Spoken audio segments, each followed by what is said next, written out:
टाळ सामान्य नाही आहे, विना सामान्य नाही आहे. आणि विनेकरी खूप महत्त्वाचा असतो. मी अनेक वेळेला बोलतो, अलीकडल्या काळात ती विनेकरी नाचत नाचत जातो. कुठून आलंय ते? चोपदार त्याला नाचत नाचत घेऊन जातात. मी मला चोपदारांना म्हटलं नाचायचं नाही, कशा करता, काय करतोय आपण, कळालं पाहिजे. विना असा नाचत न्यायचा नसतो, गरज नाही ना त्याची. आपल्या पूर्वजांनी कधी केलंय का हे? विना ही सामान्य गोष्ट नाही. विठ्ठल टाळ विठ्ठल दिंडी, दिंडी या शब्दाचा अर्थ विना. लक्षात घ्या, विनेकराला एवढं महत्व आहे. आपण पालखी सोहळ्यामध्ये चालता, लक्षात घ्या, नंबर जे लागले जातात ना पालखी सोहळ्यामध्ये, ज्ञानोबारांच्या समोर किंवा मागं पुढं काही 26-27 नंबर आहेत, मागं काही असते 100-200 दिंड्या आहेत ना, तो जो नंबर लावायचा असतो तो कोणाकडे असतो? विनेकऱ्याकडे. तो जो मुख्य धरला जातो तो विनेकरी. जरा पुढं बोलू, त्या दिंडीत महाराज किती आहेत याला घेणं दिलं नाही, विनेकरी एकच असला पाहिजे. विनेकराला महत्व आहे. त्या दिंडीला महाराज किती आहेत जरा पुढं बोलू, आमच्या पंढरपूरच्या भाषेत. त्या दिंडीला मालक किती आहेत? आता मालक फार झालेत आमच्या, हे थोरले मालक, हे धाकटे मालक, हे मधले मालक, हे फार झाले आमच्याकडे. ते चोपदार तिथली जी मंडळी आहे, कमिटी आहे, ते तुम्ही किती मालक या दिंडीला आहेत ते घेणं देणं नाही. पण विनेकरी आहे, हे दिंडी कुणाची? समजा अमुक महाराजांची. कशावर? हे विनेकर, हे विनेकर. आपल्याकडे तिथं पालखी सोहळ्यामध्ये हैबतराव बाबांचा विनेकरी किती महत्त्वाचा मानला जातो. 1 नंबर दिंडीमध्ये विनेकरी त्यांचा मानला जातो महत्त्वाचा. प्रत्येक दिंडीतल्या विनेकऱ्याला फार महत्त्व आहे, लक्षात घ्या. मी अनेक वेळेला सांगतो, अलीकडल्या काळामध्ये काय आहे, जेव्हा इथं कीर्तनकार येतात, त्या कीर्तनकारांनी आपण या गादीवर उभा राहताना जे विनेकरी आहेत त्यांच्या पाया पडायचं आहे, त्यांची परवानगी घ्यायची आहे आणि मग त्यांच्या गळ्यातला विना घेऊन तो उभा राहायचा आहे. लक्षात घ्या. परत विठ्ठल विठ्ठल भजनाच्या वेळेला विना दिल्यानंतर मग कंबर बांधायची आणि मग बोलायला सुरुवात करायचं आहे. बोलायला सुरुवात करायचं, मग नंतर कंबर कधी सोडायची? विनेकरी जेव्हा इथं येतात, या गादीवर येतात, ते एकदा गादीवर इथं आले की मग आपल्याला परवानगी झाली आपण इथून बाजूला होण्याची, तोपर्यंत आपल्यावर ही जबाबदारी असते. विनेकरी आल्यानंतर मग आपण बाजूला जायचं, त्यांच्या पाया पडायचं, आपली कंबर सोडायची, त्यांच्या पाया पडायचं. बाबा इथून पुढची सगळी जबाबदारी तुमच्याकडे. कंबर कधी बांधायची हेही कळालं पाहिजे आणि कधी सोडायची हेही कळालं पाहिजे. बिगर कंबर बांधता कीर्तन चालले नाही चालत. मला कधी कधी तर बोलत राहतात, कधी जेव्हा आठवेल तेव्हा कंबर बांधतात, नाही चालत. कधी कधी माऊलीच्या भाषणाच्या अगोदरच कंबर सोडली जाते, नाही चालत. जोपर्यंत विनेकरी येत नाही, म्हणजे मला जेवढं माहिती आहे तेवढं, एखाद्या वेळेस माझं चुकलं असेल तर मला आपण सांगा, पण जे मी फळ परंपरेमधून ऐकतो आहे किंवा जे आमच्या परंपरेमध्ये वारकरी संप्रदायाच्या परंपरेमध्ये जे सांभाळलं जात आहे, जुनी मंडळी आहेत त्यांना माहीत असतील हे नियम सगळे, की जोपर्यंत विनेकरी येत नाही तोपर्यंत आपल्याला कंबर सोडता येत नाही. म्हणजे इतकी सूक्ष्मता आहे का असं घालूनही ओळखलं. आपण जो विनेकरी, मला आनंद वाटला की विनेकऱ्यांच्या डोक्यावर फिटा आहे, महत्वाचा. विनेकरी जेव्हा उभा राहतो इथं, त्याच्या अंगावर धोतर असलं पाहिजे, फिटा असला पाहिजे. काही वेळेला ते विजार घातलेली असते विनेकऱ्यांनी, ते विजार असते आणि मग आम्ही त्याच्या पाया पडायचं आणि ते विना घ्यायचा. कसं शक्य आहे हो?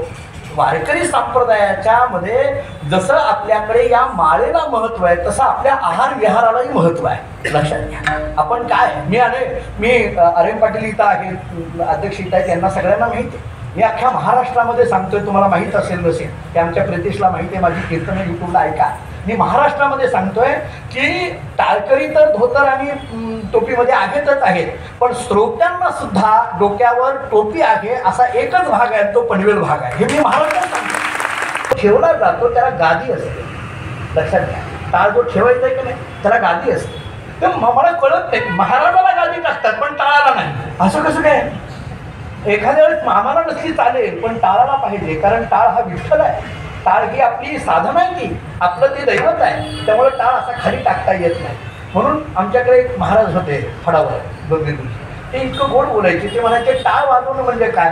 अहंकाराचा विटाळ घालवण्याकरता जो वाजवायचा असतो तो टाळ आहे म्हणायचे. हे टाळ वाजवणं हे सोपं नाही, त्याला अहंकाराचा विटाळ घालवायचा आहे. मृदंगाची व्याख्या ते असं करत असतात, हे लाकडाचं आहे. तर ते असं म्हणत असत की मृत असून सुद्धा भगवंताच्या भजनात दंग आहे, तो मृदंग आहे असं म्हणायचे.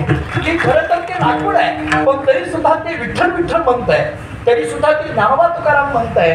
त्या लाकडाला कळतंय की आपण विठ्ठल विठ्ठल म्हणावं, म्हणजे ते सुद्धा भगवंताच्या भजनात दंग आहे. बसलेला श्रोता कसा दंग आहे मला माहित नाही, पण तो मृदंग मात्र दंग आहे एवढं नक्की आहे. ह्या सगळ्या गोष्टी इतक्या महत्त्वाच्या सांगितल्या जातात. त्यामुळे ताली म्हणताना सुद्धा आता यांना माहीत असेल चाली म्हणताना सुद्धा जसे शब्द तुकोबारांचे तसेच म्हटले पाहिजे, त्याच्यातला एकही शब्द गाळायचा नाही आणि मनाचं घालायचं नाही त्याच्यात. हे फार महत्वाचं आहे. अलीकडल्या काळामध्ये त्याच्यात मनाचं घालतात. ज्ञानोबा तुकोबारांच्या अभंगामध्ये मनाची काहीतरी त्याच्यात काव्य घालतात. नाही चालत का? ज्ञानोबा तुकोबारांचे शब्द इतके समृद्ध आहेत की त्यांना अन्य वाङ्मयाच्या कोबड्या घेण्याची गरज नाही. महाराज त्यांना दुसऱ्या कुठल्या काव्याची कोबड्या घेण्याची गरज नाही. ते स्वतःच इतके समृद्ध आहे. मी जुन्या वारकरी चाली ज्या ऐकल्या, जे काही वैकुंठवासी गोदेबाबांचे थोडंफार भजन मला ऐकण्यात आलं, किंवा पंढरपुरामध्ये जी फड परंपरेमध्ये वैकुंठवासी शिरवळकर दादा महाराजांचं थोडंफार भजन ऐकलं, वैकुंठवासी तात्यासाहेब महाराज वास्कराबांच्या काही चाली ऐकल्या, वैकुंठवासी ज्ञानेश्वर माऊली देहूकर महाराज, वैकुंठवासी तुळशीदास महाराज नामदास, वैकुंठवासी नामदेव बुवा टेंभूकर, ह्या ज्या काही चाली, नामदेव बुवा टेंभूकरांच्या चाली आपण बघा, काही आता अलीकडल्या काळात यूट्यूबला किती मिळते मला माहीत नाही जुनं, पण काय गोड महाराज की या मंडळींच्या चाली, म्हणजे ती चाल म्हणताना जेव्हा ते चाल म्हणायचे ना, त्या चाल म्हणतानाच त्या शब्दातून कळायचं की तुकाराम महाराजांना काय सांगायचं आहे या अभंगात. त्या चालीतून ते करायचं महाराज. तुकोबारांना काय सांगायचं आहे नेमकं, ज्ञानोबारांना काय सांगायचं आहे, त्या त्या रसामध्ये त्या चाली असायच्या. तो अभंग कोणत्या रसातला आहे, जर कारुण्य रसातला असेल तर चाल त्या पद्धतीची येणार, त्या रसातून ती चाल येणार.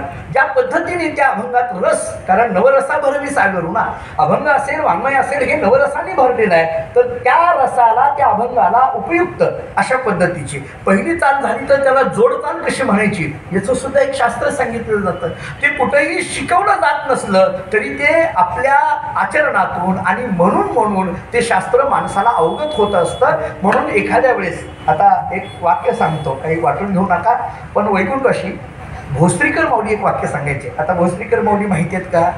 माहीत नसतील एखाद्या वेळेस, तुम्हाला माहिती आहेत गुरुजी. भोसरीकर माऊली असे होते अण्णा, मी तुम्हाला सांगतो, भोसरीकर माऊली गाथा सरळ पाठ होता याच्यात नवल नाही, उलटा गाथा पाठ होता. म्हणजे आपण सुंदरते ध्यानपासून पाठ केलं ते तुका म्हणीपासून पाठ असेल, उलटा सुलटा गाथा पाठ. पण मी जेव्हा त्यांना भेटायला जायचो आमच्या पंढरपुरातल्या महाराज मंडळींच्या बरोबर, लहान होतो तेव्हा मी ते डांगे पंच मंडळामध्ये तिथं उतरायला असायचे. गोविंदपुरामध्ये पंढरपूरला वारीला आल्यानंतर आम्ही दर्शनीला जायचो त्यांच्या दर्शनाला. तर ते गाथा घेऊन बसलेले असायचे, कधीही गेलं की गाथा घेऊन बसलेले असायचे, गाथा पाठ आणि गाथा घेऊन बसलेले सारखं गाथेवर. मला आश्चर्य वाटलं. मी त्यांना म्हटलं की तुमचा गाथा पाठ आहे आणि तरी गाथा घेऊन बसताय. आमचे फक्त कीर्तनाचेच अजून पाठ आहे, तेही मोबाईलमध्ये बघून चालू आहे अलीकडल्या काळामध्ये, तरी आमची गाथेची गाठ नाही आणि तुम्ही मात्र गाथा पाठ असूनही पुन्हा पुन्हा गाथा घेऊन बसता. मला त्यांनी 2 वाक्य फार सांगितली, माझ्या अंगावर तेव्हा शहारे आले. त्यांनी मला असं सांगितलं की आपला अभंग जरी पाठ असला तरी आपण कीर्तनाला जाताना अभंग पाहूनच जायचा. पाहुनिया ग्रंथ करावे कीर्तन, अभंग पाहून जायचं. मी म्हटलं का? पाठ आहे आपला. बरं, एखाद्या अभंगावर आपण अनेक वेळेला कीर्तनं केली असतात, त्यामुळे तर आपला तो पाठच आहे. कधी कधी म्हणतात की आपला तयार असलेला अभंग, आणखीन एक शब्द निघाला आहे बसलेला अभंग. कुठून काढलाय कुणाच ठाऊक, आपला ते कीर्तनात बसलेला, हे बसलेला कुठून काढला शब्द. बरं, आपला अभंग एका अभंगावर आपण अनेक वेळेला कीर्तन करतो म्हणजे तो आपला अभंग तयार असतो. पण मी म्हटलं आमचा अभंग तो नेहमी आम्ही जवळजवळ अनेक वेळेला कीर्तनं केली, शेकडो कीर्तनं केली, आमचा अभंग पाठ आहे. तरी प्रत्येक वेळेला जाताना ते असं म्हणायचे प्रत्येक वेळेला अभंग वेगळाच घेतला पाहिजे असं काही नाही, तुम्ही तोच अभंग घ्या, काही हरकत नाही, पण जाताना मात्र गाथ्यामध्ये तो अभंग पाहून जा, प्रत्येक वेळेला पहा. का? तरी 2 कारणं सांगितली, ऐका. ते म्हणायचे की अभंग पाहण्याकरता तुम्ही गाथा उघडणार म्हणजे गाथीच्या पाया पडणार. आपल्याकडे नियम आहे, गाथा हातात आला की कोणीही वारकरी असेल तो पाया पडणार. पाया पडणार म्हणण्यापेक्षा पाया पडला तर त्याला वारकरी म्हणा. गाथा हातात आला काय ते पुस्तक आहे काय चाळायला? हां, नाही चालत. ते ज्ञानेश्वरी हातात आली, आपण अगोदर डोक्याला लावतो, कारण ती ज्ञानेश्वरी नाही, ते ज्ञानोबार आहे. ती गाथा नाही आहे, ते तुकोबार आहे, डोक्याला आपण लावतो. मी हो, मग ते म्हटलंय की अभंग पाहायचा म्हणजे तुम्ही गाथ्याच्या पाया पडणार आणि मग अभंग पाहून कीर्तनाला जाणार. म्हणजे कीर्तनाला जाताना प्रत्यक्ष तुकोबारांच्या पाया पडून तुम्ही कीर्तनाला जाता, म्हणून पाहून या ग्रंथ करायचे. एक. पण दुसरा अर्थ त्यांनी काय सांगितला ऐका. आता हे झाले एक. दुसरा इतका महत्त्वाचा अर्थ सांगितला, ते म्हटले एकच अभंग आहे. समजा कोणता जे काही तुम्ही आहे, उदळले भाग्य आहे, सुंदरते ध्यान आहे, जे काही तुमचा आहे तोच अभंग तुम्ही 10 वेळेला कीर्तन केलं असेल त्याच्यावर काय हरकत नाही. 11व्या वेळेला जाताना सुद्धा कीर्तनाला जाताना गाता पहा, त्या अभंगावरनं बोट फिरवा, त्या अभंगावरून बोट फिरवणं म्हणजे प्रत्यक्ष तुकोबारायांच्या चरणाला दर्शन घेणं एक. आणि दुसरी गोष्ट पुन्हा पुन्हा जाताना बघून जाणं म्हणजे प्रत्येक वेळेस पाहून जात असताना कधी काळी त्या अक्षरांची कृपा आपल्यावर होईल आणि जगद्गुरु तुकोबाराच आम्हाला सांगतील की या अक्षराचा अर्थ असा आहे, कीर्तनात जाऊन सांग, याच्याकरता गाथा पहा, याच्याकरता पहा. म्हणून त्या गाथाच्या शब्दाकडे बघा, त्या शब्दांकडे लक्ष द्या, पुन्हा त्याच्यावरनं बोट फिरवा, त्याच्यावर नतमस्तक व्हा. याचा अर्थ आपल्याकडे संप्रदायामध्ये कोणतंही अक्षर गाळायचं नाही आणि त्याच्यामध्ये मनाचं घालायचं नाही. जसं आहे तसंच ही संप्रदायाची नियमावली. वैकुंठवासी भोसरीकर भाऊनी एक वाक्य सांगायचे, वारकरी चालीबद्दल बोलताना ते वाक्य थोडंसं हे होईल, पण ते इतकं म्हणायचे की वारकऱ्याच्या चाली म्हणत असताना आपल्याकडे भजन करताना शब्दांची ओढाताण करून जमत. म्हणजे जेव्हा देव वसे चित्ती त्याची घडावी संगती, तर घडावी संगती असंच पाहिजे. ते घडा आणि वी त्याच्यात अंतर नाही पाडायचं, तो तोडायचा नाही. घडा विसंगती, हे विसंगती झाली ना, असं नाही ना. हा वी घडाला जोडलेला पाहिजे, तो वी संगतीला नाही जोडायचा तिकडं.